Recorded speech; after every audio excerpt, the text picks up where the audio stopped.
नमस्ते, मैं हूं असीम और आप देख रहे हैं एनडीटीवी इंडिया। आज हम जिस देश की बात करने जा रहे हैं वहां तनाव है आस्था और आज़ादी के बीच का। एक तरफ मजहबी पहरेदारी की सख्ती है तो दूसरी तरफ अपने हिसाब से ज़िंदगी जीने की जिद है। इस जिद में, इस संघर्ष में कई आवाज़ें उठती हैं, कई चेहरे सामने आते हैं, लेकिन जब यही संघर्ष दुनिया के सबसे बड़े सम्मान से जुड़ी किसी हस्ती को जेल की सलाखों के पीछे खींच ले तो ये सिर्फ एक खबर नहीं रहती, ये बन जाता है सत्ता की ताकत और इंसानी हौसले के टकराव का एक भयावह प्रतीक। एक ऐसा प्रतीक जिसने एक बार फिर इस देश के भविष्य पर, खासकर वहाँ की औरतों की आज़ादी पर एक बड़ा सवाल खड़ा कर दिया है। ये उस मुल्क की कहानी है जहाँ दशकों से नैतिकता के नाम पर पहनावे के सख्त नियम लागू हैं, और जब कोई इन नियमों को चुनौती देता है या कोशिश करता है, फिर चाहे वो कोई आम नागरिक हो या फिर नोबेल शांति पुरस्कार विजेता हो, तो उसकी कीमत उसे चुकानी पड़ती है। कौन है वो हस्ती, क्या है पूरा मामला, क्यों एक बार फिर गर्मा गया है वहाँ हिजाब का विवाद, और इस ताज़ा गिरफ्तारी के पीछे की पूरी कहानी क्या है, आइए सस्पेंस भरी दास्तान को परत दर परत खोलते हैं मेरे साथ। दोस्तों, हम बात कर रहे हैं ईरान की। वो ईरान जहाँ हिजाब पहनना एक कानूनी नियम है, और अब इसी ईरान में एक ऐसी गिरफ्तारी हुई है जिसने पूरी दुनिया का ध्यान खींचा है। गिरफ्तार होने वाली कोई और नहीं बल्कि नोबेल शांति पुरस्कार विजेता नरगिस मोहम्मदी है। ये नाम ईरान में महिलाओं के अधिकारों और मौत की सज़ा के खिलाफ उनके संघर्ष का प्राया है। मोहम्मदी की गिरफ्तारी अचानक नहीं हुई।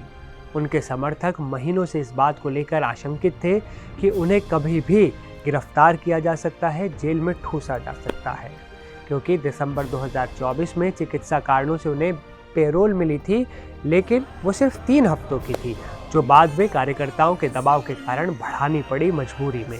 तो इस बार क्या हुआ?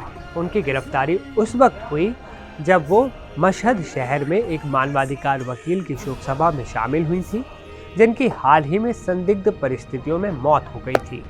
तो क्या शोक में शामिल होना भी गुनाह बन गया है ईरान में? ये एक सवाल है। सबसे बड़ी बात है जिसने प्रशासन को तुरंत कार्रवाई के लिए उकसाया, वो है एक वायरल वीडियो फुटेज। इस फुटेज में मोहम्मदी बिना हिजाब पहने भीड़ को संबोधित करती हुई नजर आ रही हैं। वो माइक पर 2020 में सार्वजनिक फांसी पर लटकाए गए मजीद रेजा रहनवाड का नाम बुलवा रही थी।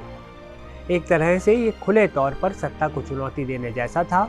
उनके फाउंडेशन ने कहा कि उन्हें सुरक्षा बलों और पुलिस ने हिंसक रूप से हिरासत में लिया। एक तरफ शोक मनाना, दूसरी तरफ बिना हिजाब के सार्वजनिक रूप से विरोध करना, ये सब एक साथ होना मानो मोहम्मदी के लिए मुसीबत बन गया। मोहम्मदी जानती भी थी कि इसकी कीमत क्या होगी, लेकिन फिर भी उन्होंने अपने दिल की सुनी। ये गिरफ्तारी सिर्फ एक व्यक्ति की गिरफ्तारी नहीं है, ये उन सभी बुद्धिजीवियों और एक्टिविस्ट पर चल रही कार्रवाई का हिस्सा है जो ईरान में हिजाब की आज़ादी की बात करते हैं। ये मोहम्मदी का साहस ही था कि पैरोल पर बाहर रहते हुए भी उन्होंने सार्वजनिक प्रदर्शनों और अंतर्राष्ट्रीय मीडिया में अपनी सक्रियता जारी रखी। वो डरी नहीं, दबी नहीं। उन्होंने एक बार अपनी पुरानी जेल एविन जेल के सामने भी प्रदर्शन किया था। उनकी गिरफ्तारी से ईरान पर पश्चिमी देशों का दबाव बढ़ना अब तय माना जा रहा है, क्योंकि एक नोबेल विजेता की ये हालत मानवाधिकारों के सबसे बड़े उल्लंघन को दर्शाती है। तो सवाल ये है कि आखिर कब तक ऐसा चलता रहेगा? नरगिस मोहम्मदी की ये गिरफ्तारी दिखाती है कि ईरान में आज़ादी की लड़ाई खत्म नहीं हुई है, बल्कि उसमें एक नया मोड़ आ गया है, तीखा मोड़ आ गया है। एक तरफ दुनिया का सबसे प्रतिष्ठित सम्मान नोबेल शांति पुरस्कार, और दूसरी तरफ अपने ही देश की जेल की सलाखें। फिलहाल ये साफ नहीं है कि मोहम्मदी को फिर से जेल भेज दिया जाएगा या नहीं, लेकिन इतना तय है कि उनकी ये गिरफ्तारी हिजाब विवाद को फिर से अंतर्राष्ट्रीय सुर्खियों में ला देगी। और दुनिया अब ये देख रही है कि ईरान की सत्ता इस बार इस आवाज़ को दबाने के लिए क्या कदम उठाती है। हम इस पूरी खबर पर नज़र बनाए रखेंगे। आप हमें बताइए दोस्तों, हिजाब को लेकर आपकी राय क्या है? कमेंट का आपके इंतज़ार रहेगा। मिलते हैं अगले वीडियो में, तब तक अपना बहुत ध्यान रखिए दोस्तों।